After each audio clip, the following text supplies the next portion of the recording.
Alright guys, I'm going to start part 2. We're going to make an ill-fated attempt to try to get that harmonic balancer off without taking the radiator out. So let's see what we can get done today. Alright, let's see what we can get done here, guys. Got a 22mm bolt down in there. I think that's what it was. I remember I tried to get this off last time and I was just chugging on this sucker and I couldn't get it to come off. I had to back the truck up to it to get it to break free, so hopefully I don't have to do that this time. Oh yes, I remember this part. I gotta go get Bertha. I can't get my gun down in there and break it loose. So let me do some preliminary stuff real quick and I'll be right back. Alright, if you have an automatic truck, park and parking brake. If you have a manual truck, 4th gear and parking brake. If it still wants to rock on you, put some bricks down behind the tires. We're going to try it without the breaker bar. If we can get it without the breaker bar, that's great, but if not, I have a big pipe right here I can use and get me some more leverage on this thing. We got to get it up against the engine block here so that we can get our crank to let her pull loose. Yeah, see, it wants to go backwards. So let's see what we can do here.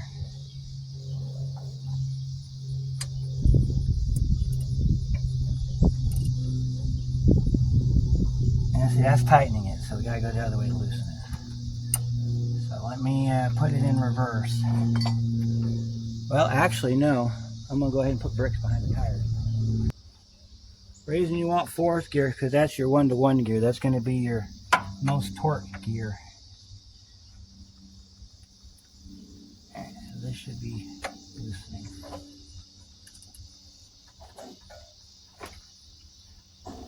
Got it! That wasn't too bad. That was pretty easy, actually.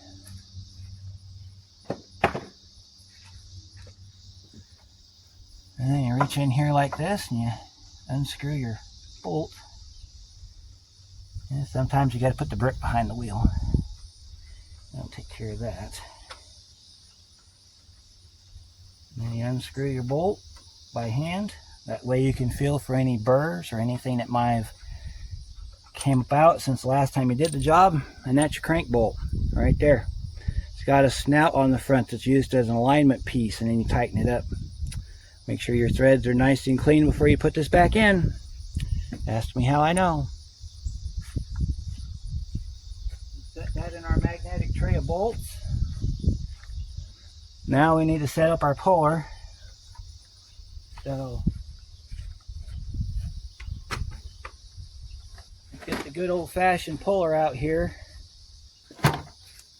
Let's see. Alright, it's been a couple of weeks since we worked on our truck. The first half of the video, like the first 3 minutes, was recorded the same day I took the truck apart. So I apologize for the inconsistencies. What you're looking at is our the back side of our harmonic balancer. I went ahead and took it off. I didn't film it because I was trying to take it off without pulling the radiator. And regardless of how you do it, you have to pull the radiator. The puller, when you put the puller on, unless you use really short screws, I mean like really short screws, you have to pull the radiator out. So the good thing about that is we get to put new coolant in it, because it's been a few years since I've done the coolant on this truck. So you're looking at the back side of this right here is the tone wheel that the crankshaft sensor rides on. This is what determines top dead center right here on your crankshaft pulley. Now if we turn it to orient it the way that you would expect to see it, this keyway has to sit upright, 12 o'clock position. That means that the timing mark is going to be offset, off to the side. And in a minute we're going to show you where the timing marks are on the timing belt cover. We're also going to change the tensioner because I believe that's what caused the failure. So let me flip this over. Alright, to get this off, you're going to need a puller. You're going to need something that's going to give you this bolt size. And I don't recall offhand what the bolt was. I think it was 5/16, 5/16 32, but I don't remember. What we can do is I can go get my tool that I use for determining threads. We can put it in there and I can tell you about what size of thread that is. If you just get the puller from your local parts store, it has the bolts already in it. You don't have to buy the puller unless you do this a lot, in which case the puller should have the bolts in it also. But before we put this on, I'll go get the tool I need to tell you what size these threads are, and I'll tell you what size they are before we put this on. So let's get out on the truck. We need to get the spark plug out of number 1 cylinder. It doesn't matter which spark plug because this is a dual plug engine. You can take it out of the intake side or the exhaust side. All we're doing with that is even though we've got our timing marks right here and we can see them, all we're doing is verifying top dead center, because we have to have the engine at top dead center or this thing is going to run like absolute garbage. I made that mistake the last time I put the belt on. I had it off by a tooth on the cam gear side, and this thing had no power. It could not get up out of its own way. It sputtered. It just was an absolute train wreck. So I learned after that experience, you want to make sure this is dead nuts on. So let me see if I can get this hose out of here without it, because we're going to pull this upper hose real quick so that you can see the marks better. So let me grab a pair of pliers out of the toolbox. I'll set you over here in the classic Ranger view. When we get ready to set the timing, I'm going to hook up the borescope and we're going to send the borescope down the intake hole. You'll get to see if the frames work out right. You'll get to see the exhaust plug in there too. So this is going to be a pretty cool experience. I've never done it with a borescope before. Usually, if you know where your marks are on your gears, that pretty much does it for it. So let's grab some pliers and get this hose out of the way real quick.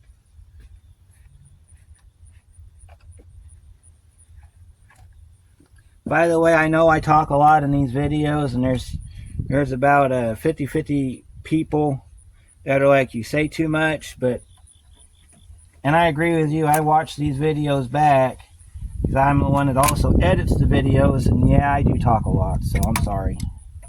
Many apologies to you if you're not a fan of my talking or my heading away or anything like that. But I guess it's for educational purposes. Just like me about to unload on this hose real quick.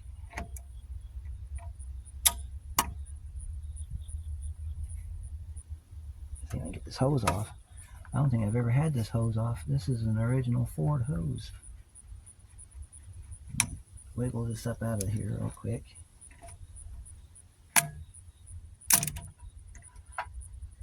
I'm using vice grips instead of that stupid tool I hate. I prefer to use it on these clamps right here. It works better for me.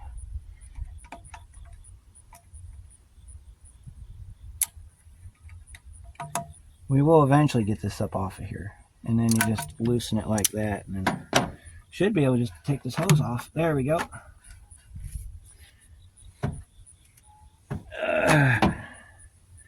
Good, it's empty. That's what I wanted to see. Alright, now we can see our timing marks a little bit better. We got that hose out of the way. I'm going to go ahead and get this number 1 spark plug out of here real quick so we can do our timing. You want to be very careful when you pull these spark plug wires off. They do tend to separate on you, and I really don't want to have to buy another set of spark plug wires just because this one wants to be difficult.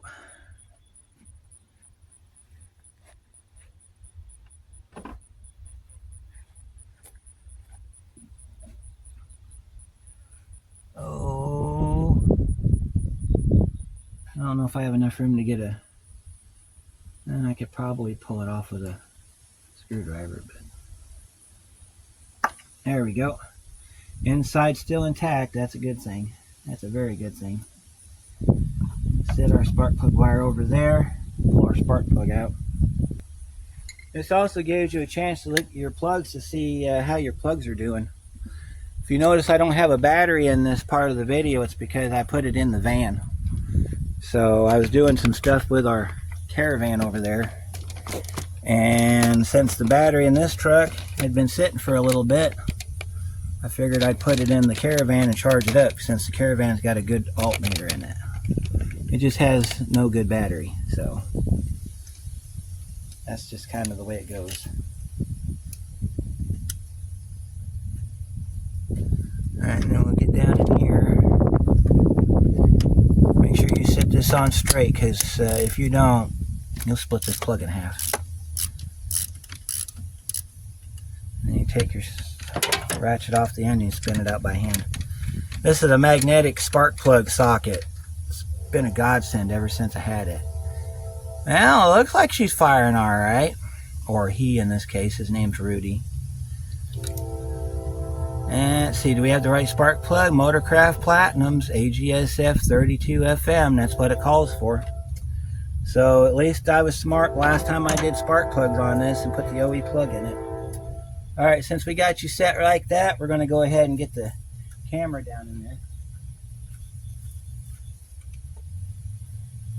This is my borescope that I got from Vevor.com, not a sponsor. I bought a few stuff from them. This is definitely the best tool I've ever used. So we'll get this down in there and we'll show you what the inside of a cylinder looks like.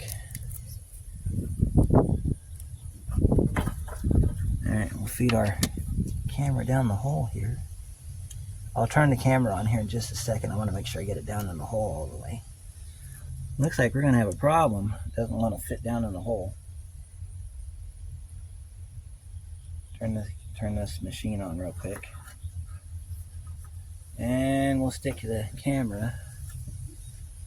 I don't know if you can see it. Yeah, you can see it pretty good. We're going to just kind of...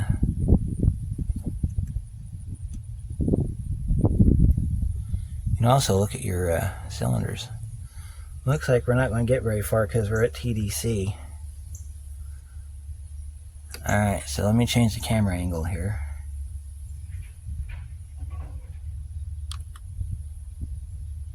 That's upside down. That's camera B.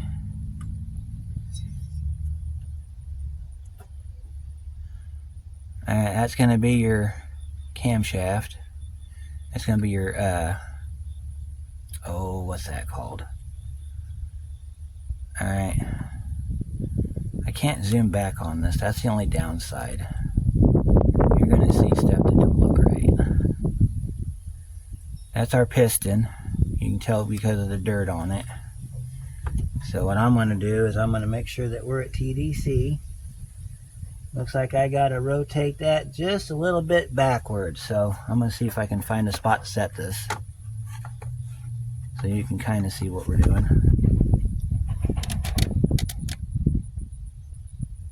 Zoom in real quick so you can see the camera.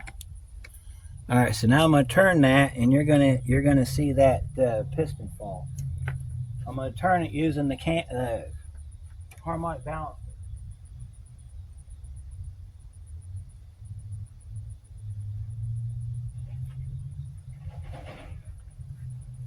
So you're going to put your harmonic balancer back on, and you're going to line it up. And then because that Woodruff key has to sit straight up, we're going to just kind of just put it on enough to where it engages, but you can still see. And we're going to kick this back to about 12 o'clock, which should be right there. We got a mark on our pulley, and it's lined up perfectly with our mark. You seen the engine turned because the screen changed. Alright, so now we're going to go and we're going to line up our diamonds on our cam gear. Remember what size that was? I think it was a 19. Or a 3/4? I think it's a 3/4. Alright, so we got 3/4 socket on the cam gear. We're going to use our blue. I'm going to change the view here.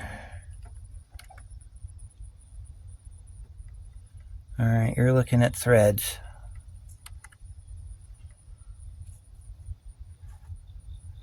I'm assuming that's going to be our cam shaft.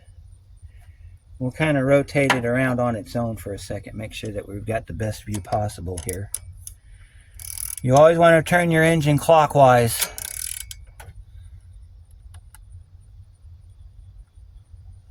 That's our piston.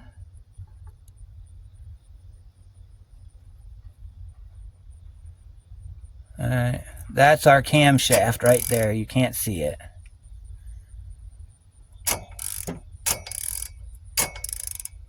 I can feel it. Yeah, we're not going to be able to do what I wanted to do, which is unfortunate because it would have been really cool if we could. So we'll do one better. I'll show you on the cam gear where it's got to go. We were able to see the piston, which is the important part, but I wanted to show you the insides there.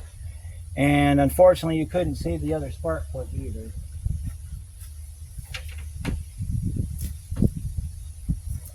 That's just part of trial and error when it comes to this stuff. Alright, so unfortunately, we're going to have to do it the other way. Let me get you set up here. I'll be right back. Alright, so we got our marks lined up. So you want your triangles lined up and your diamonds lined up down there, because the truck will tell you which way to go with it. Alright, and then the keyway down there, there's a dot, and they can't see it too well, but there's the matching dot right there. So you got a dot there, you got a dot there, and a dot there, and then you got a triangle here, arrow here, arrow here. Your diamond sits straight up, according to the book. I will verify that one more time before I put the belt on, so that if I am wrong, we can fix it before we start this thing up and it has a lot of problems. Because it will have a host of issues if you don't get this right. Alright, so the next thing we need to do, I need to get you in a good viewing position, because we need to take the tensioner off, because we're changing the tensioner this time. First video I didn't change the tensioner because I didn't think it was necessary. It felt okay at the time. That was like 9-10 years ago. So this time we're changing it.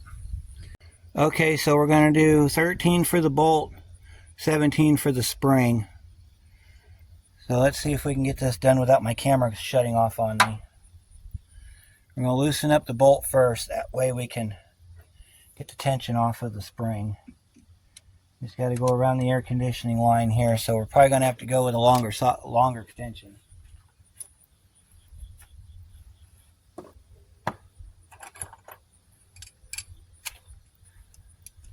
As long as you can get to that bolt.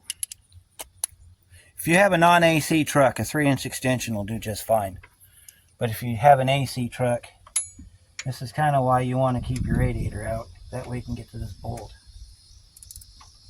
And make sure you're on the bolt and take it loose.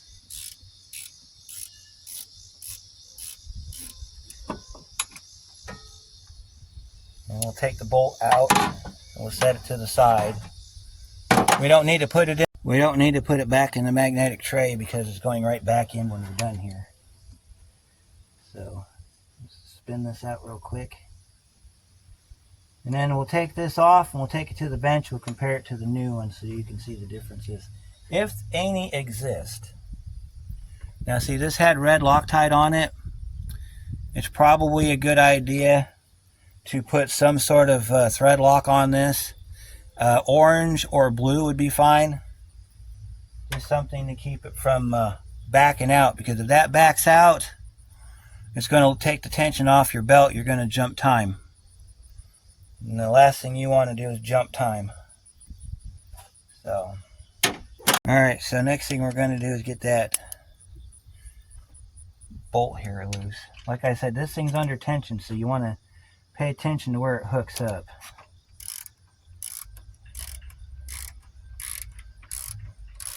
Alright, let's continue to get this off of here.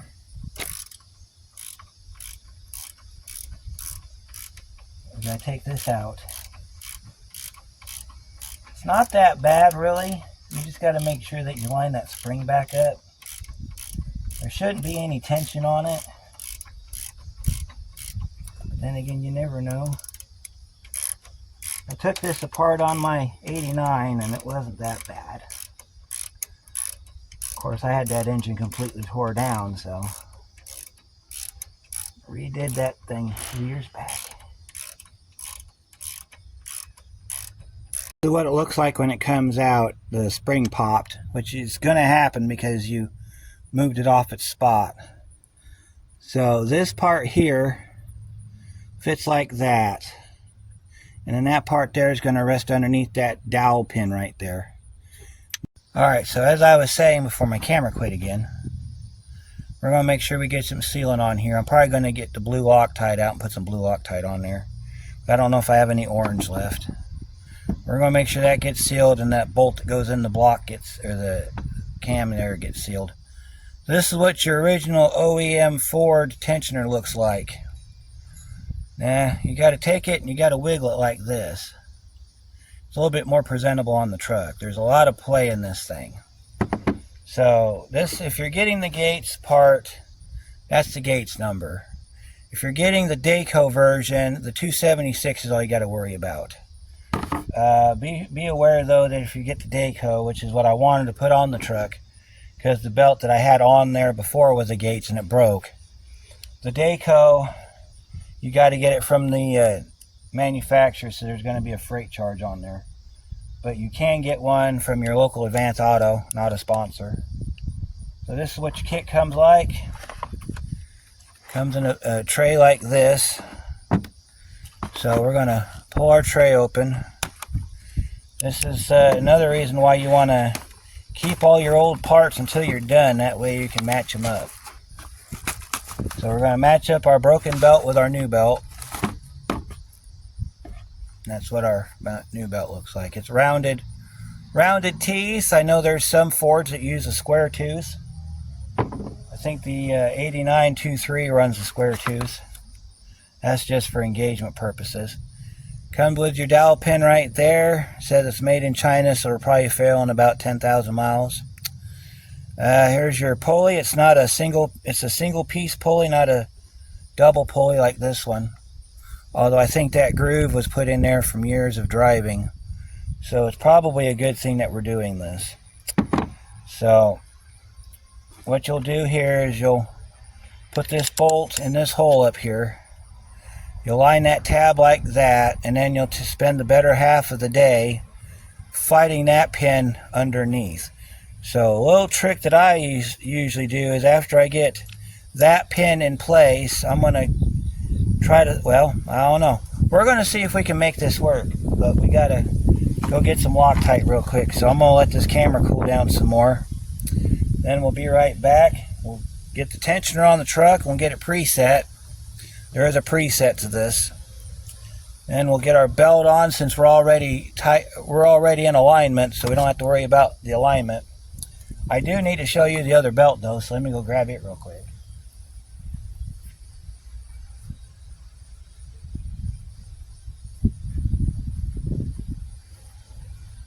Here's our busted belt. As you can see, yeah, the tensioner walking around causes this. Also, if you do a lot, well, see, there's a rip right there. It was gonna go out on that one too. We never really did a forensic style examination on this belt in the first video. So now we're getting a chance to look at the belt, and looks like it was doomed from the start. It just tore from the backside because that was the weakest part. So as you can see though, it's rounded like the other one. It's got the rounded teeth on it.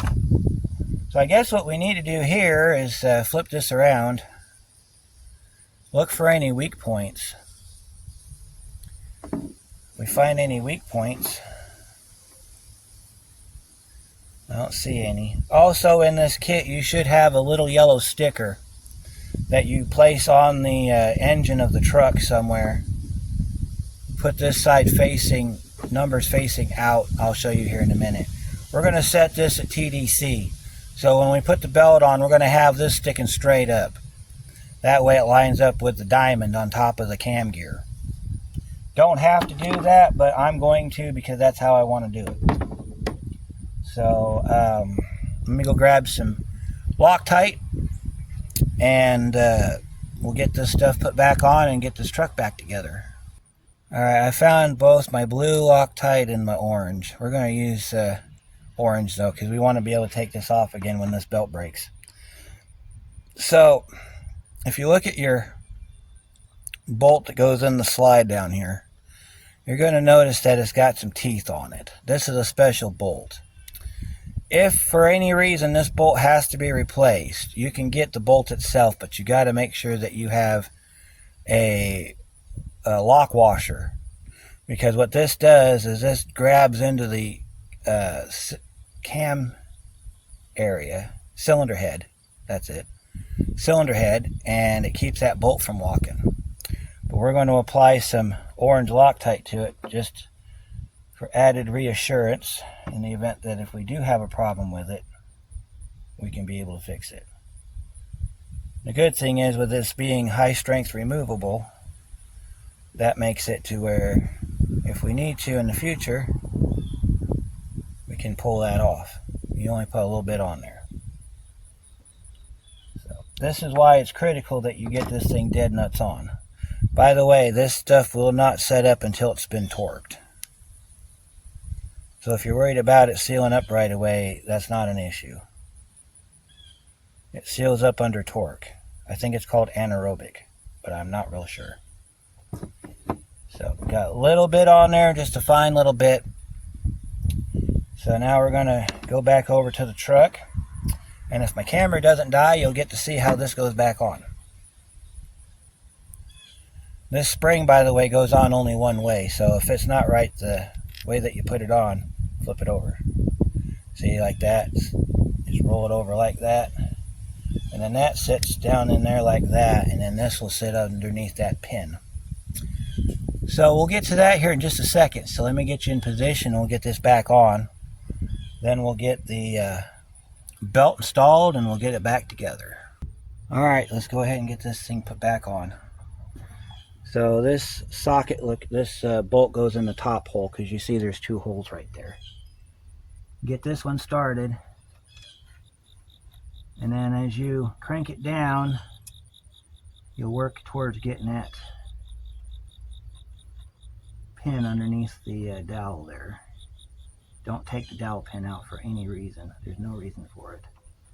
The only time you would have to take that dowel pin out is if you were changing the back of the timing cover. Otherwise that dowel pin stays put. You'll see why here in just a second. And then we got to get this under here like that. You want to get some threads in that thing before you start screwing with that, or you're going to end up messing up the threads in the engine block. Or the camshaft, I mean, crank area, cam gear, whatever you calling that today. Alright, then we're going to pull this back. You can see it's going to hit up against that pin. And you got to take your tool here. And what I'm going to do is I'm going to push it down with a screwdriver while I tighten the bolt up. It's not under any tension whatsoever, but you're going to do this so that that pin gets underneath. Let's see, we need to roll this forward just a little bit more. Alright, we might have to get on it with a crowbar. It wants to hit up against that right there. Alright, well, my camera died again. No surprise. Anyway, you want to just keep the tension loose on that side. Tighten that down. Do not tighten it all the way, though, because you need to have room to move that, because now you got to get the bolt back in that lower hole. The hole's here. Your pin's over here. So I'm going to go get a crowbar. I'm going to let this thing cool down a little bit, and then we're going to proceed. Now comes the not so fun part, because normally when I do this I don't have a camera in my way. Today I got a camera in my way, so what I'm going to try to do is I'm going to pry that tensioner back to where I can get the corner of it towards the hole and then put the bolt in the hole. Then after that, we can actually get something else done here. Let me see if I can remember how to pry back on this thing, because there's a special set of stupid you have to do to make this work. Remember how to do it. I think we got to go up underneath the tensioner like this, and then pry back on it, something like that. Let me see if I can get this thing to roll back. This plastic cover doesn't give you much for leverage. You just got to kind of go with it here.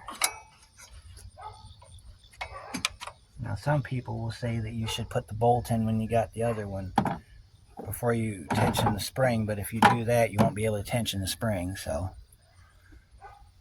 I know my camera's about to quit. All right, camera died again, as if that's anything new around here. All right, so shiny piece, as you know, is our tensioner. I got the bolt tightened down almost all the way tight, because I remember this part. I got a rag over here. I'm going to wrap around the pulley so I don't scratch up the pulley. I'm going to take my pull bar. I'm going to try to pull that thing back far enough, and then with the bolt inside of the socket on the extension, I'm going to slide it through because that AC hose is in the way. If I can get that bolt into the slot and start getting some threads in it, then we can get the belt put back on and start putting this truck back together. So you get to watch my struggle from a distance, which is not ideal because I wanted to show you everything, because I at least owe you that much. But as they say, some things don't happen for certain reasons. So let's see how long we can go before this part of the film takes a, yeah. All right, so we're going to wrap this up around this pulley right here. That's just going to keep me from scratching it up. Then you take your crowbar and put it right in here. Right in here. You're going to use the flat part on top of the pulley. You're going to pry up against this bolt. You're going to set this sucker back till you're lined up with the hole. Then you're going to take your tool. You're going to find the best way to get it in there. And you're going to get your thread started. Let's see if I can do it by hand now that I got it not taking a crap on me and trying to take my hand off. This part sucks if you have an AC truck. I'm just telling you that from my experiences. Non-AC truck, you'd be done already. AC truck, you got to fight this coolant hose. Goes to your receiver dryer. So I'm guessing that's your high side. Could be low side, not real sure. Alright, we got our bolt in. Alright, now the next part. We need to pull that back far enough to where I can tighten that bolt down. Because now we got to set it. We got to pull the tension all the way back. And the reason for that is if you don't do that, you're not going to get the belt on. Because that tensions the belt. It's just like an idler. It's just like this belt tensioner down here. You got to have it in the right spot. Sometimes you can set your air compressor, or your air compressor on top like that. Let me get Blue off the floor under here because he took a dive. We'll take our 3/4 off. I think that's what that is. That might be a 17. Nope. I had to move you because of the sun again. So we're going to pull our tensioner back.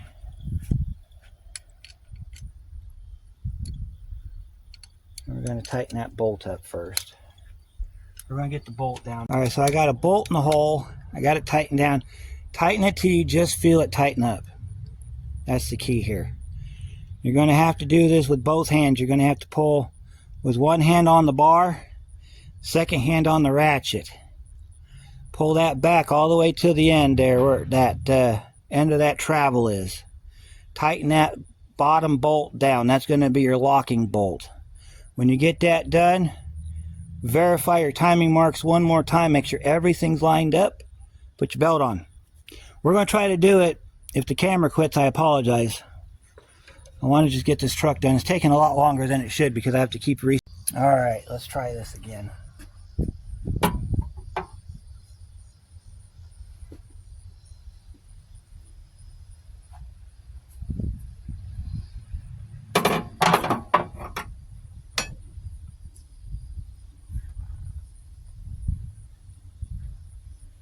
Wrap your rag around your pulley, making sure not to cover up that bolt hole.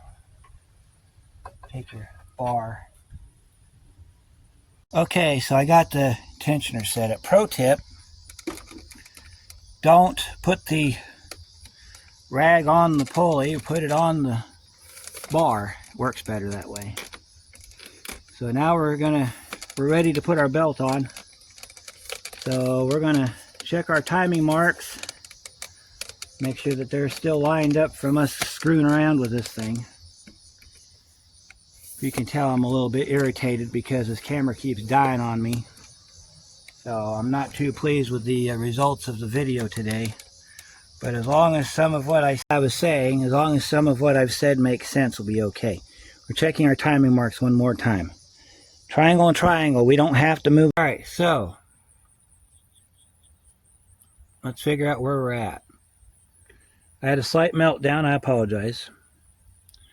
So now that the sun is away and the camera will actually work, let me do a recap real quick, just in case the footage that I recorded previously doesn't make it into the video. Okay, so let's move this out of the way, because that's going to get in the way when we get to put the cover and stuff back on. Alright, so when you put this on, tighten it up, but not tighten it up to the point where you can't move it, because you're going to have to move this. Take a crowbar, wrap a rag around it so you don't scratch up your mating surface here. We're also going to wipe that off with a towel before we tighten it up. Put your bar in here. I'll show you. You're going to take your rag, you're going to wrap it over the bar. Don't put it on the pulley because it won't work as well. Take your bar, put it down in here, okay? And you're going to be pressing up against this pin. When you do that, it's going to push this back. Have your socket down in here ready to go. When you get it back, tighten your bolt up. Right now it is in the preset position, which means that it's ready for the belt. Before we do that, we need to double check our timing marks. Okay, so we're going to start from the top and work our way down. Okay, so with the top, we have the camshaft pulley. Diamond faces up. Triangles meet down here. Okay. Then we go down here to this pulley, which on the early models is going to be just an idler pulley of sorts. Pre-95, this is an idler pulley. 95 up to 2001, this is going to be your oil pumps pulley. You want to make sure the diamonds match. This one does not match, so we got to back it up to where it matches. Turn it clockwise. You're going to turn it clockwise. We're feeling tightness right there just by turning that. That could be. Let me see if I can get that to turn. We need to rotate that a couple times because it's not going as smoothly as it should. So we'll get our socket in here. Might have to get down below the tensioner. Is that not a 17?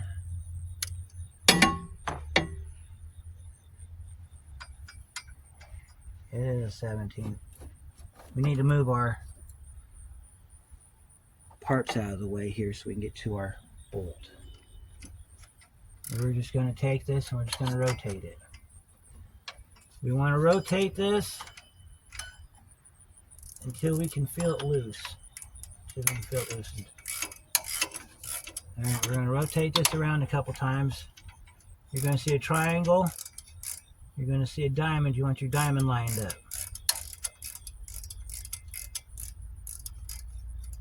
Alright.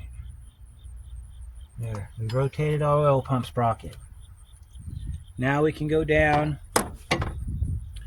and I'll show you what the crank pulley looks like. We're going to send you down. So you're going down into the engine. And there's your crank pulley. And there's your mark. Right there. You see the Woodruff key sitting straight up. That white dot right next to it is lined up with that impression directly above the white dot. While you're down here, check your pulleys. Cannot stress this enough. All it takes is a burr in a pulley, and that is what's going to destroy your belt. That is what tears up belts. So what I will do is, since I've done a visual with you guys on the camera, I will do a physical touch. I'll take my hand and I'll run it across the pulley. If anything feels wrong, I am going to replace the pulley. I will go to the parts store and I will get another pulley. Because we do not, and what we're looking for here is broken teeth. We're looking for anything, deformities of any sort. I don't feel nothing. I think we're good. Next thing we're going to do is we're going to take some brake clean. We're going to clean off our surfaces down there so that we don't have any residual belt material stuck in the grooves. So I'll go get some brake clean. We'll clean that pulley off, the gear down there on the bottom. Then we'll get our belt on. So it'll be just a couple more seconds. I'll be right back. Appears I am out of spray at the moment, so I do have some in a bottle that I bought for a sprayer. Put some on a rag, kind of like fingernail polish remover. Then you get down in here and you just clean the pulleys off.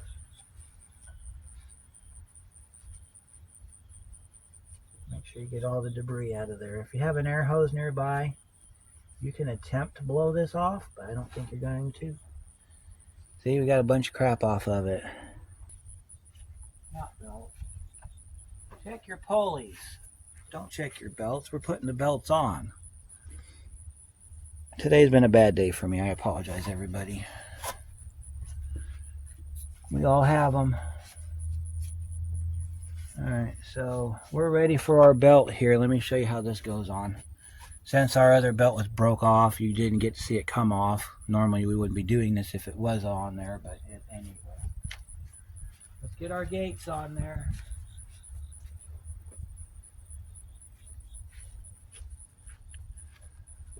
While I'm putting this on, I will let you know that I've tried very hard to find a original Motorcraft belt for this truck, because that belt, really there was nothing wrong with it. I just changed it due to mileage requirements. Had I still had that belt, this truck would already be on the road right now.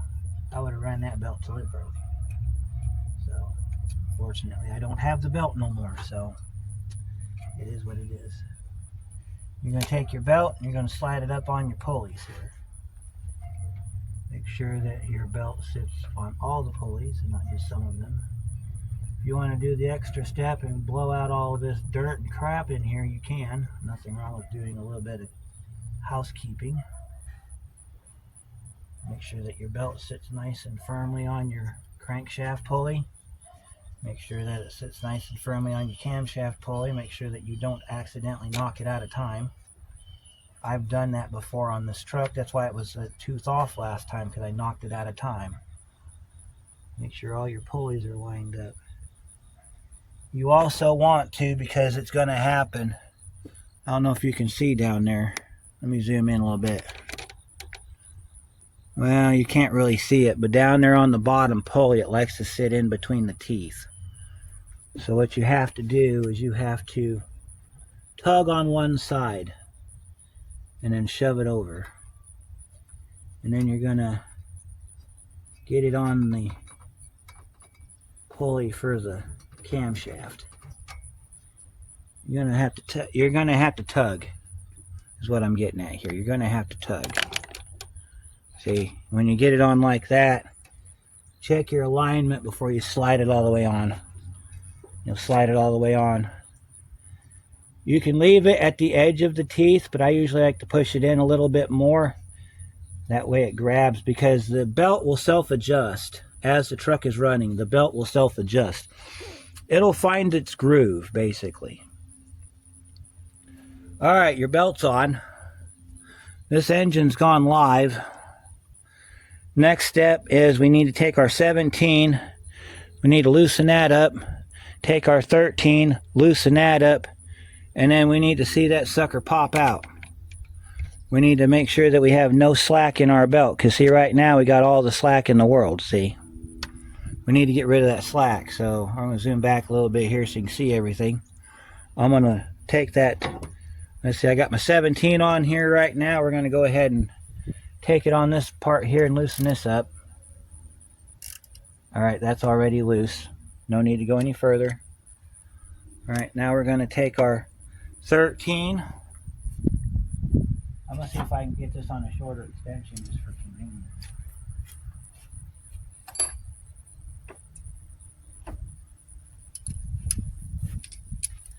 Take 2 3s and make a 6 out of it, like this. All right. Your bolt's down here, right in this hole right here. If you need to, you can move your air conditioner out of the way a little bit so you can get a straight shot on this. Probably be better if you could get at it from underneath, like this. And then you take your air conditioner and you just kind of set it up there a little bit. Don't try to do this with your socket halfway on. I know you'll be tempted to, but don't do it. If you can't, for some reason, if you can't get this thing on straight, get a swivel socket. And we're going to loosen this up. And you see it catch? See it catch? All right. When that catches, we are now tight. See that? We are now tight. What we're going to do now is we're going to take our crowbar and we're going to put it behind the pulley this time, and we're going to push out on it. And what we're doing is we're setting the belt deflection 1/4 inch. You don't want it too tight that it snaps off, and you don't want it too loose that you jump time. You can do both here. Do not press up against the because you'll fit right in here between the water pump. And you just want to stuff it down in here. You don't want to put any tension on it, because when you do that, you're going to add tension to that belt. Alright, and then you're going to get up on that top bolt that's the 17, and we're going to tighten the 17 up real quick. You see what we got there? We got it wedged in there. We can push down on it if we need to add tension, or we can pull up on it if we need less tension. If you push against here, you're pushing up against this water pump housing, and you don't want to do that. You'll break your housing. Now, if we were doing a water pump and a thermostat, by the way, I mean to say this is your thermostat, not your water pump. The water pump sits underneath it. You're actually wedged between the water pump and that pulley right now on that bottom bolt. So right now we're going to tighten this up. There is a torque spec. I think it's 32 foot-pounds. Might not be that much, but I'm just going to go till it's tight. Like that. All right, and that's going to pin that up against the cylinder head right there. So now you got to get your other socket engaged, and you got to tighten up that front bolt. And that's going to be the tricky part. Let me see if I can locate the front bolt. Your bolt sits right here. Your bolt sits right back in there. So what you're going to do now is you're going to get your socket back on your bolt, tighten it up. You're going to put some tension on it, and you see the belt move.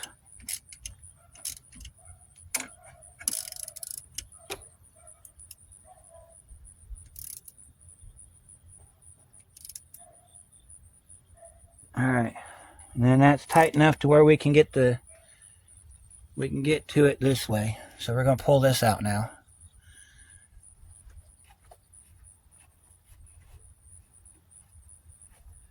We're going to go in there and we're going to tighten it up some more. We'll make sure that this pulley doesn't move.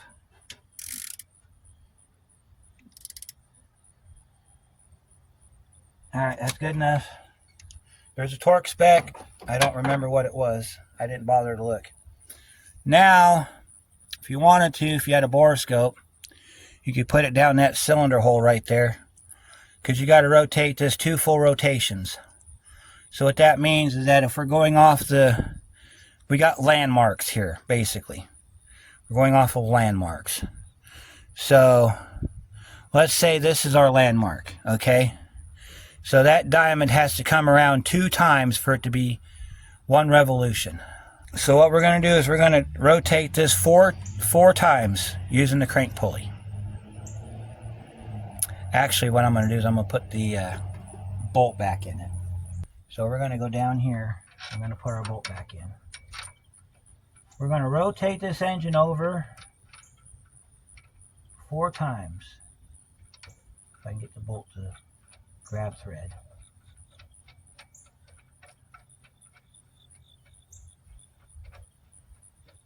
Alright. We're going to tighten this up. We're not going to tighten it all the way up. We're only going to use it for the purposes of rotating the engine. As soon as we're done here, we'll get down in there and we'll break it back loose and we'll get our stuff back on. Alright, so our bolt's in down there. I'm going to get you set up where you can see that diamond. I'm going to go grab Bertha real quick. We're going to rotate that thing. And what we're feeling for is anything out of the ordinary. So you're going to watch the whole system move. We got that plug out. I'm going to do it manually using my half drive ratchet. I'm just going to stand off to the side and I'm going to just rotate this engine around. If we get it all the way around 4 revolutions, so it'll go around 1, 2, 3, and then 4. If everything on the 4th rotation lines up and I don't feel anything stupid happening in this engine, we can go ahead and finish it. Bear in mind, this is a non-interference engine. However, even though it is a non-interference engine, if you have a valve stuck or you have anything going on in the valve train or the anything internal, you could still damage the engine. So just keep that in mind. I'll be right back. Look what I found, and she even has the right socket on it. Like I said, clockwise. This engine rotates clockwise. If you have any doubt, kick your starter on and see which way that pulley turns. If you have any doubt on which way your engine rotates. Alright, here we go. We're going to do our first set of rotations. Now we should be able to turn it up, pulled it out of gear. There we go. Now we're getting somewhere.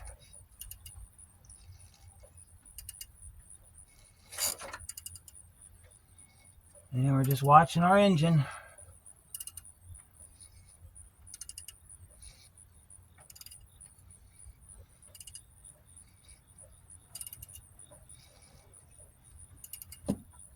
Oh my God. There we go. There's 1 full rotation. Let's see if our lines are lined up. I believe we're all lined up again. And we will be in a minute. Yeah, everything looks like it's lined up. Check our triangles. Well, there's triangle 1. Okay, this is why they tell you to rotate it twice. We're slightly off. So we'll run it again. Oh, gosh. Try not to let that thing slap back like that, because that's just bad for business. Alright, here's our second rotation right now.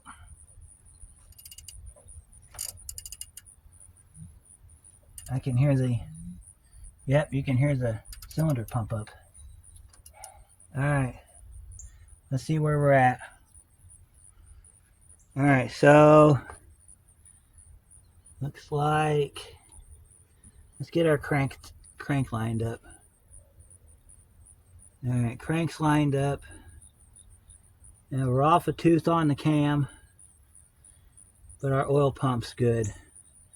So if you're off a tooth on your cam you're going to have to loosen that back up. Yeah, we're going to be a tooth off on our cam. We're going to have to move our camshaft down one. See, this is why they want you to do that. So let me show you in the event that this happens. And it's going to happen, so don't think it won't, because it will. It'll happen. Get in here. Get in here. Loosen up your bolt here. This is why you don't want to tighten it up too tight. That way you have to loosen it back up to adjust your cam. Alright, so what you're going to do next is you're going to have to loosen up that upper mount again. This is all part of the process, so this is why we're doing it. This part's important.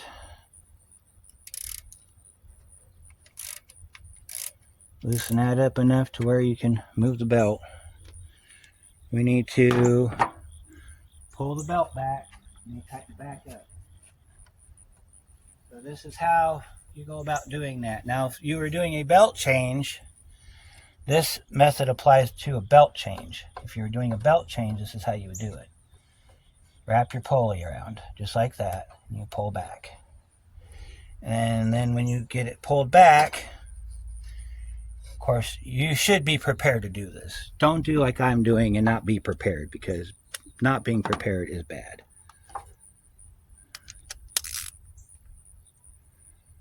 All right, let's try it again. Get your socket down in here on your bolt.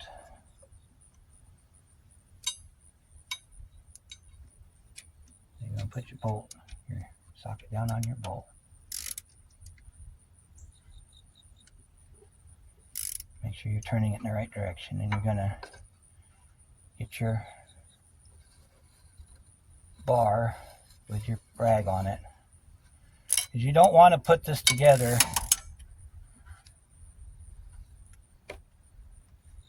you want to make sure that your rag is covering your bar so you don't tear up your brand new belt. Then you're going to pull this back. You're going to make sure that the bolt's loose to where it'll travel. Ah! Excuse the rage.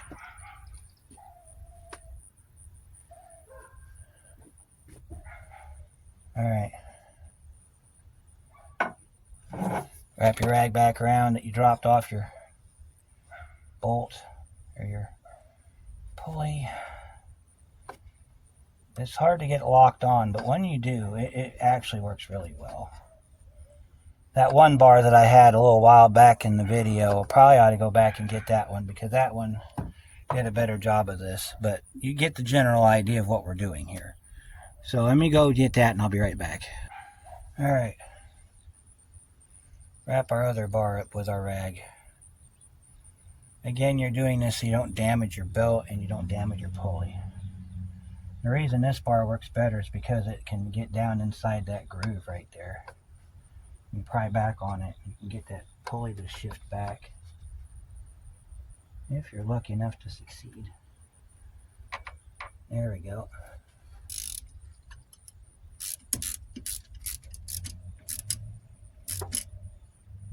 Alright.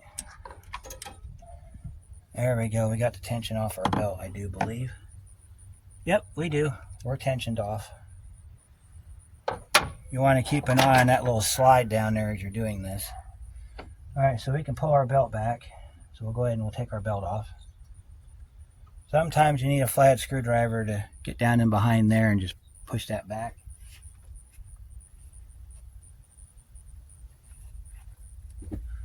Sort of like this. Find an opening right in here somewhere and just take your screwdriver and just easy. Don't twist it, just pull it forward like that. And then what we're going to do is we're going to take our belt back off.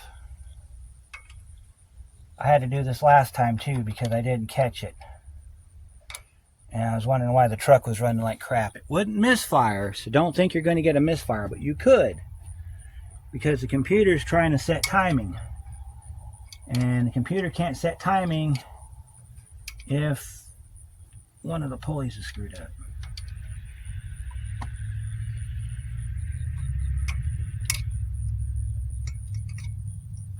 You gotta take this belt back off. Hold it like that.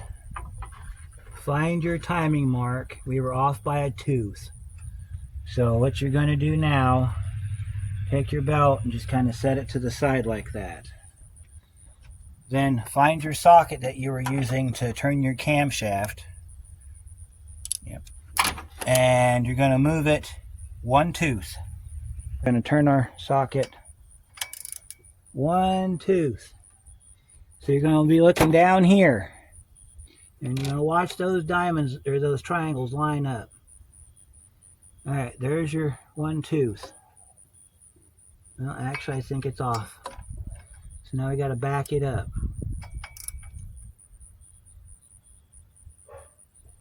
There. That should be right on the ticket. And as long as everything else is not shifted, you can put this back on.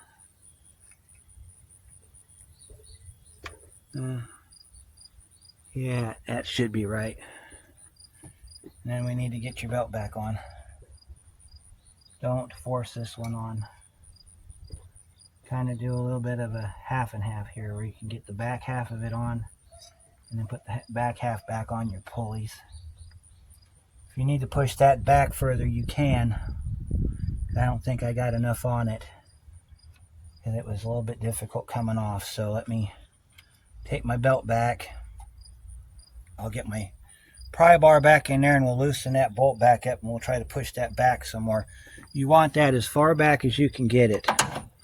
That belt should have just a little bit of tension as it slides back on. Otherwise, you're not going to get that thing to sit properly. So we'll get our socket on here. That's going to loosen it back up, which is what we want to do. Put our rag back around it. This is the fine-tuning part, because not everybody can get it right on the money at the first attempt. So this is what happens if you don't get it right the first time.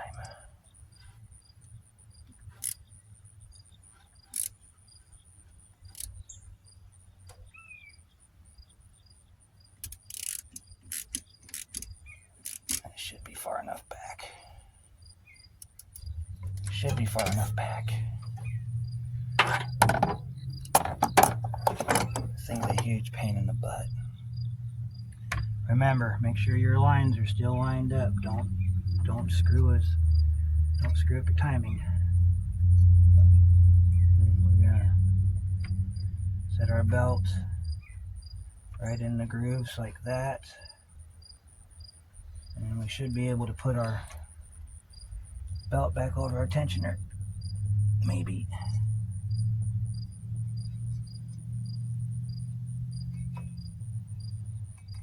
There's a way to do this. Alright.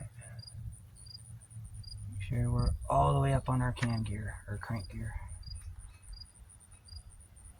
Make sure that we're up all the way around.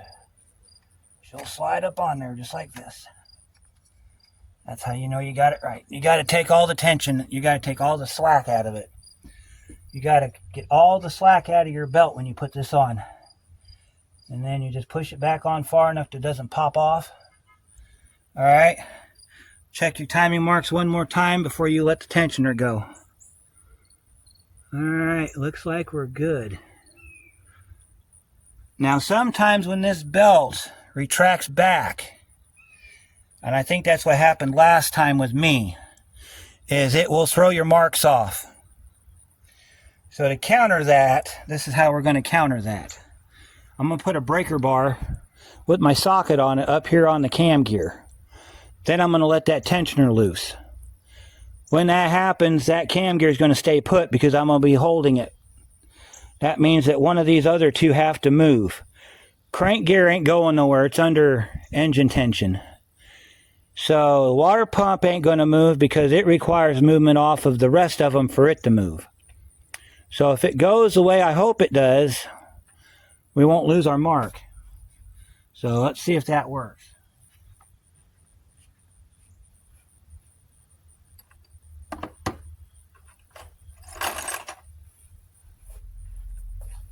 All right, let's get our 3/4 socket on our gear here. And all we're going to do is we're just going to hold it. We're not going to move it. We're just going to hold it. See that? Where I just tightened up the slack on it? We're not going to move it. We're just going to hold it still.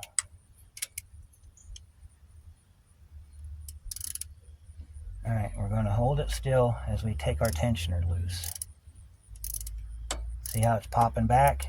See how it's trying to shift? All right. Now we're going to switch this back to standard. We're going to check our deflection. I'm pretty content with that. We're going to go ahead and run it. So I'm going to hold this still. I'm going to go ahead and tighten this bolt back up again, hopefully for the last time.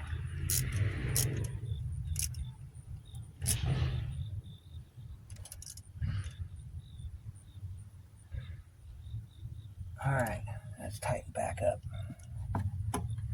See, much more detailed than the last video because I did all of this off camera. Because back in those days, my phone couldn't hold much data, so I had to make do with what I had. And it was the early days of YouTube, so yeah, it looks like we're lined up, so we'll take one more trip around. Keep your eye on that dot. Okay? So we're going to go ahead and run this again, and if everything lines up, after we've done our rotations, we're ready to finish it up.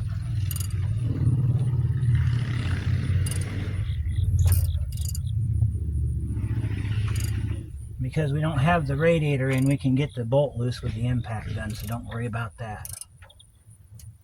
All right, there's bottom dead center. That's when the triangle's facing up. We're going to rotate it again until we get the triangle facing up instead of the arrow. I can smell gas on this engine. I shouldn't be pumping fuel because it's electronic fuel pump.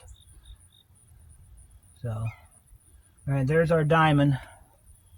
Let's check our marks.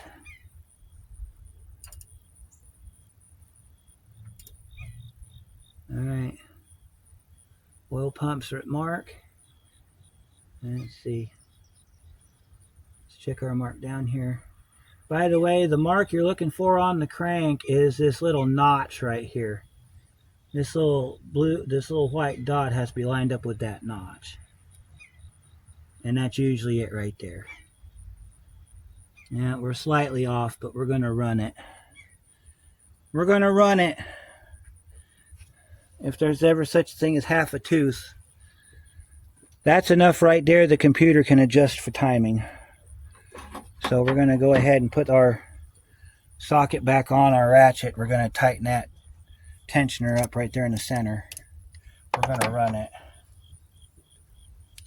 Now, what you got to pay attention to is, well, we can rotate it one more time if you want to. I think we will before we commit.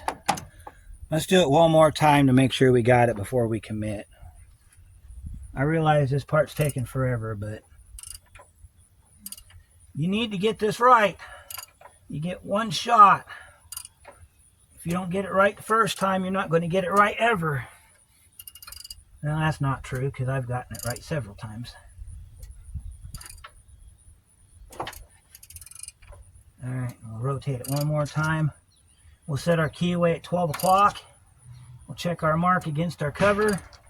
And we'll start from the bottom and work our way up. We'll check our marks. If our marks are on, we're done. All right, so we're going to go ahead and bring that dot to the mark right there. 12 o'clock on our Woodruff key.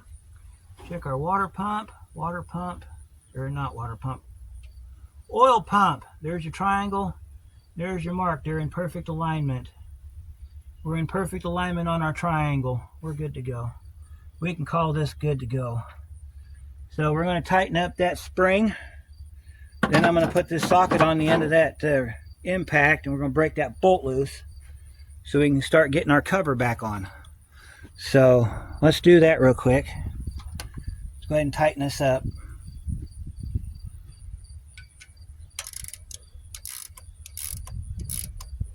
Make sure that gets tightened up.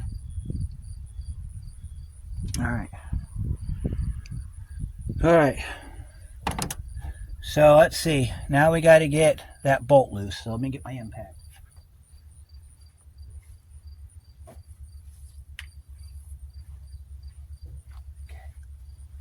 Let's get Bertha back out of the trenches here. Where'd she go? There she is, over here. Yeah, unfortunately I couldn't get the puller in there with the radiator in there, so you probably can if you had a small puller, but I don't know. I'm not real sure about that part. But let's get this bolt out of here. There's that. That's all this is. Well, we'll use that again when we tighten up the harmonic balancer, but we got to get our cover back on first. So this is how you put it back together. After you get your bolt out of your crank. By the way, this is a fine thread bolt, and you can cross thread it because I've done it. Be very, very careful when you put this bolt back in.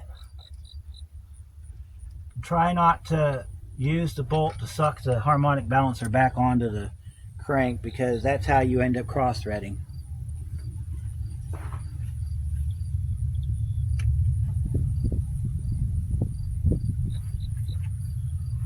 Alright, now we're going to go over to the bench, and I'm going to show you how to find out what size your thread pitch is for your harmonic balancer. Then we're going to get the plastic cover back on, get it snapped down and screwed back together, and start putting this truck back together. Alright, so this episode of On the Bench, we're going to show you how to locate your thread size for your harmonic balancer. Well, I'm going to do it so you don't have to. Alright, so what I have here, aside from a bunch of noisy neighbors that don't know how to be quiet while we're filming, I don't think they rightly care, but neither way it goes. I have right here, let me zoom back so you can see what we're doing. This is what is known as a thread gauge, okay? The white ones or the silver ones are for standard gauge bolts. Black ones are for metric. Now, manufacturers used a combination of both up until about 2014. That's when they started going to either one or the other. So first thing you want to do is you want to look at your bowl hole. And if you got good quality threads, then this will be easy. If you have garbage threads, then this is going to be a little bit more difficult. But you want to look inside your thread pitch or your thread hole there. First thing you're going to do, because I know this is going to be an SAE, is I'm going to stick my, see, it's too big, so I need to go smaller. So let's go down to this one. This one is a 5/16 24. It's somewhat of a fine thread. And all you're going to do is you're going to take this thread pitch tool, if you're able to. Sometimes you can. If you hold it like this, it works really well. And you're going to thread it down into the hole to see if you can get at least 3 or 4 threads to grab. And I think that's the right size. And then what you would do is you would find that bolt in the puller kit, and you would test fit it here before you put the web on there, and then your bolt. If you use short bolts, it won't be that big of a deal, because you can put the puller on, but the problem is getting the reason I had to pull the radiator was because the puller wouldn't fit. I was going to try to use my impact on it, and that didn't work, so I ended up using Bertha. That's why she had the 22 socket still on her. So you got the best view of the house right here. You can't get no better than this. So I don't want to hear nobody complaining. Of course, there's going to be some wise ass in the comments, so ha ha ha to you. Plastic cover goes on first, so let me go get it. You want to take a second and clean all the dirt and crap out of your plastic cover. Weight reduction, and it also saves your belts from getting tore up again. In theory. I don't know if it actually works or not, but just clean out your belt cover. Now, if you don't have a belt cover, you can get one. I do believe you can get one from your local salvage yard. Make sure it's for your engine and not for a different engine. As I mentioned previously, I don't know if it got recorded or not. I won't know until I edit this video, but in your timing kit, there should have been a sticker, a yellow sticker, if it's a Gates belt. I don't know what color it is if it's a Dayco belt, but on a Gates belt, there should be a yellow sticker that you attach somewhere on the engine. I put mine on the radiator core support. If ever I pull this engine to replace it, which I'm planning to do one day, I won't tell you what I'm putting in its place, then I would take that sticker and the date that I did this, I would put that sticker right there on top of that cover. That way, if I were to pull this engine out and put it in something else, I would know when I did the stuff on it. By the way, I don't know why they did this, but for some reason they did this, and I guess you can use a timing light on this truck. Being electronic ignition, I don't see, or being computer controlled ignition, I don't know how that would even work. You're going to pull your air conditioning piece down. We're going to get this down past that air conditioning belt, down past the water pump. Basically just reverse of how we jammed it out of there. See, that fits right in. So we'll pop that on there real quick. It's easier to get this off without the harmonic balancer on, because the harmonic balancer kind of gets in the way a little bit. Then these little snaps right here, you're going to just line them up, pop them back in the snaps like that. Some of them might click back, some of them might not. It just depends on which ones still have a little bit of spring left in them. But you want to just go around and you snap your cover back on, including that little pain in the butt one down at the bottom that we fought with on the first video. Alright, and then there's a screw that goes in that hole. This bolt right here, since you didn't see me take it out, that's a 7mm. It's strange because usually GM is the only one that does 7mm bolts. Now I'll stick that bolt back in this hole. It's the only one that looks like it, so you can't miss it. This has to be in here because this is a safety in case this cover wants to come off.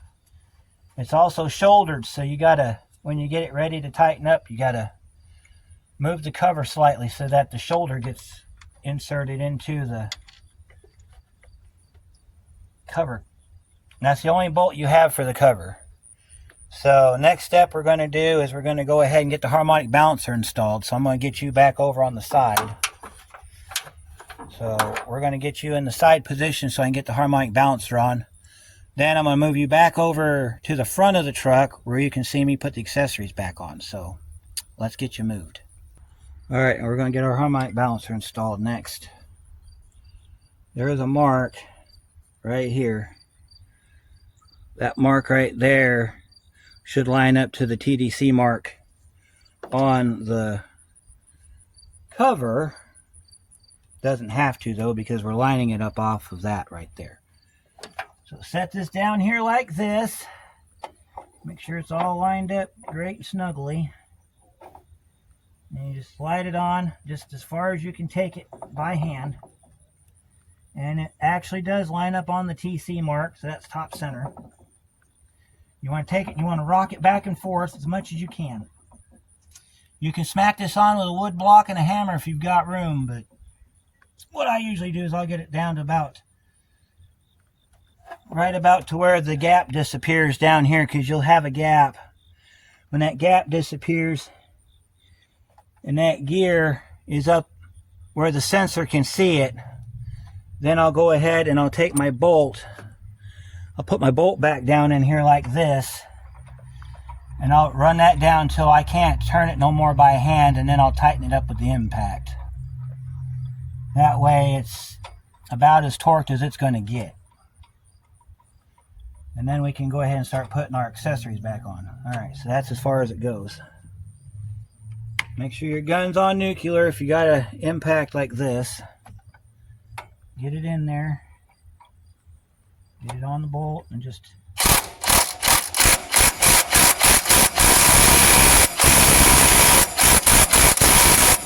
that'll do it. She's nice and torqued. She ain't coming off anytime soon. So if this breaks again, I'll have to get full again. Alright. Now we can start working on the rest of it. So let me get you back over here where you can see what I'm doing. This is probably the best spot in the house, right where you're sitting, because that's where we're going to be working. Alright, we're going to get our accessories put back on. So let's get our magnetic tray.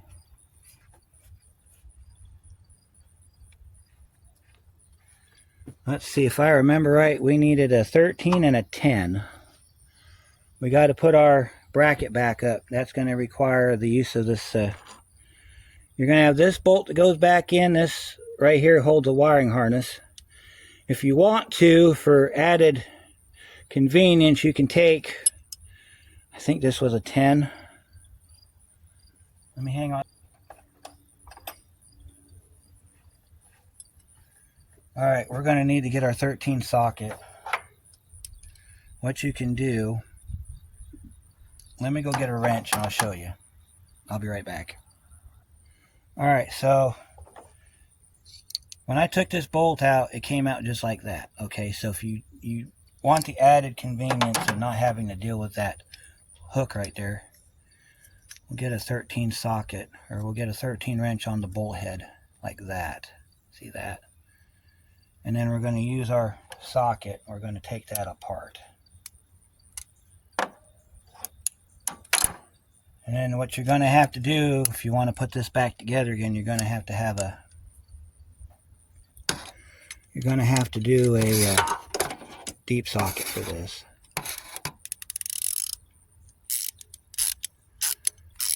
Ford sometimes does this.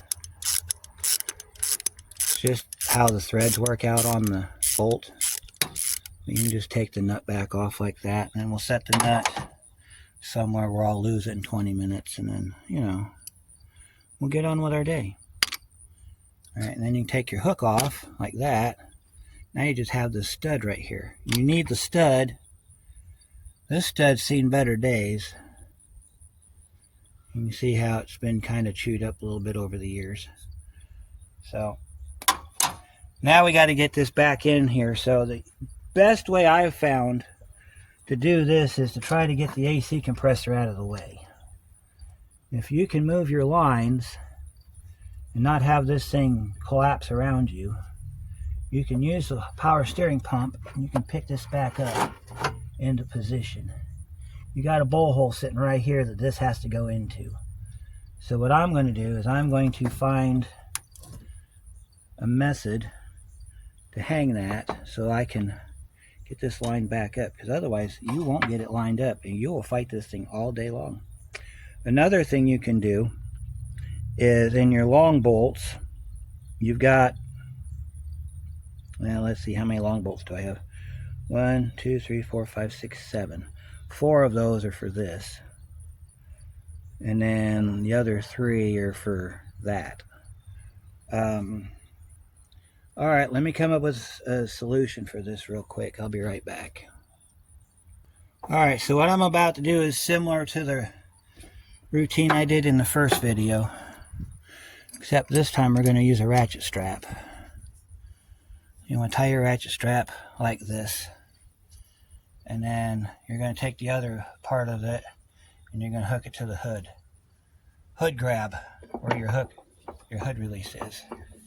Pull your line through like this. Alright, and then we need to check our height. I think we can get some good height off of this one.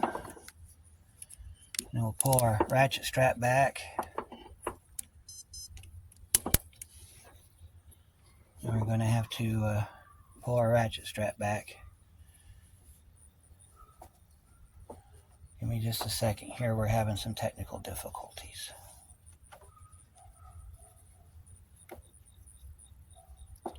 I got to get my ratchet line to the other side of my... See, I'll show you what we're doing here. We got it hooked to the hood. Then we go through there. And then if everything works right, we'll be able to lift that up off the bracketry, which is what we're trying to do. See that? The whole goal behind this is not to pull it all the way up, but pull it up high enough to where it's kind of suspended in midair, like that. See, we don't have to go very high. Then, I can bring you over here, and you can see what we're going to do. Now you see over here, I'll try to get you in a spot where I can work. Alright, so now we can move this pulley, this whole assembly can be moved because we don't have the air conditioning up on it no more. So we're going to take one of our long bolts, which is probably going to be this one right here. I think that's the one that goes in this hole. Let me see. You'll know if it goes through, well, that one's the bottom hole. This one goes down here in this hole. Maybe. Nope, that's a short bolt. Alright, so we got to have long bolts for this. So what you'll do is you'll go back through here, and if they don't fit a hole, you'll try it somewhere else.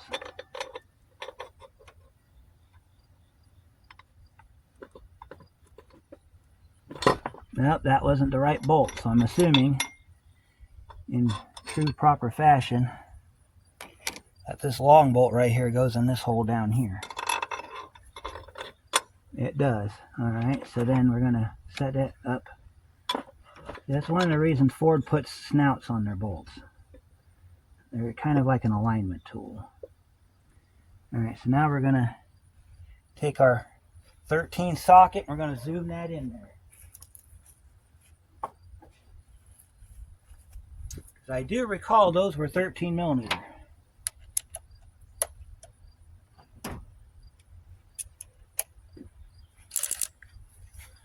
And we're going to take our zoomer. Ow! You stab yourself in the head with your hood. Don't do that part.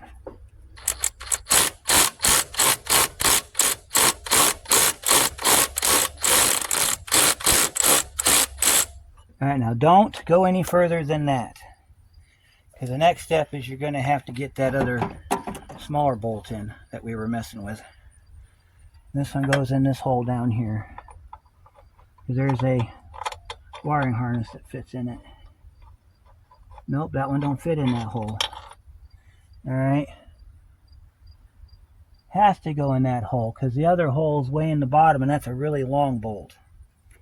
That's this big long bolt right here, the one that's longer than the rest of them. Unless this one goes in that hole. Let's go down here. Let's see if this one fits in that hole. Yeah, it appears it does. So you gotta line up the bolt hole. Put it in by hand. And then grab your 13 ratcheting wrench. Try to turn it in with the ratcheting wrench. See, this stuff's easy to do when you don't have a bunch of stuff in your way. Always goes back together easier than it comes apart. Remember that. Yeah, I think that's the right hole for that one. Yep. You only got to turn it a couple turns, then you can crank it in by hand. And then when you get it down far enough, you can put a deep socket on it, tighten it down. Alright, now we got to get our deep 13 because of the threads for the hook. Now whether or not you put the hook on is up to you. If you're taking it to a truck show and you're wanting to show it off, you might have that one judge who's got that eagle eye that can spot stuff wrong with it like from 10 feet away. You might want to put the hook back on. The only thing the hook does is holds this wiring harness up off of wherever it might be needing to be held off of. What I'm going to do though, before I put this hook back on, I'm going to open this up. It's the wire in place so that you don't have to worry about it ending up everywhere. So I got to get my deep 13 socket.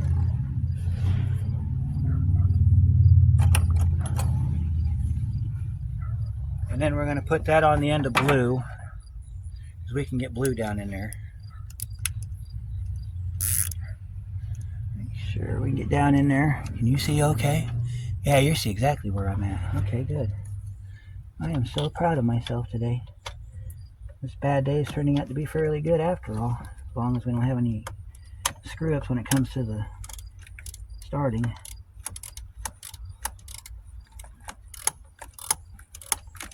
And this takes a minute to get tightened up, so don't be in a hurry. And then we got another bolt that goes in underneath the intake.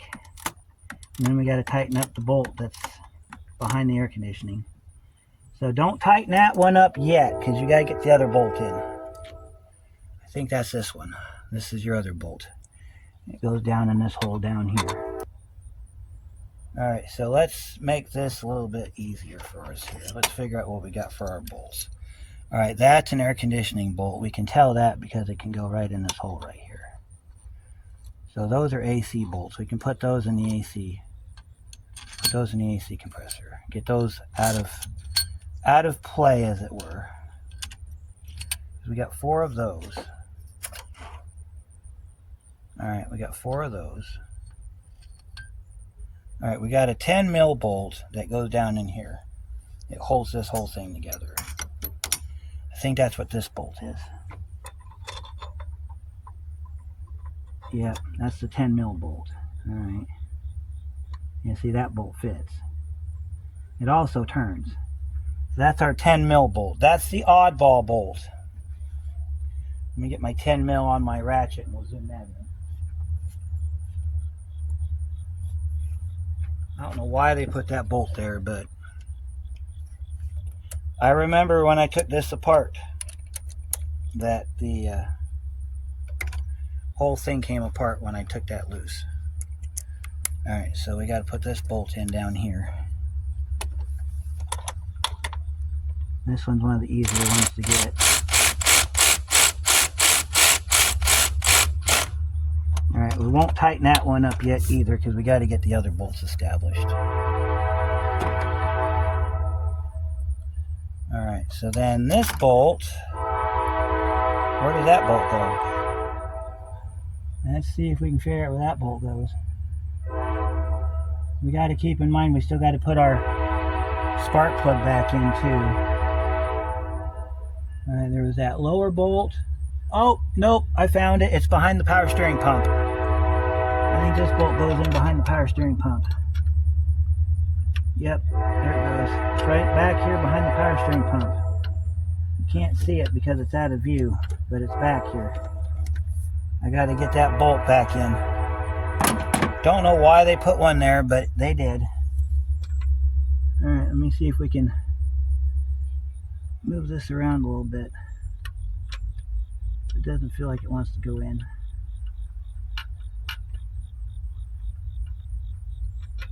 I don't think the hole's lined up. We're going to have to loosen the other bolts up. That's why you don't tighten nothing up right away. You got to loosen up. You got to keep them loose enough to where this thing will still move. Then, when you get all your bolts in, then you can go through and tighten them up.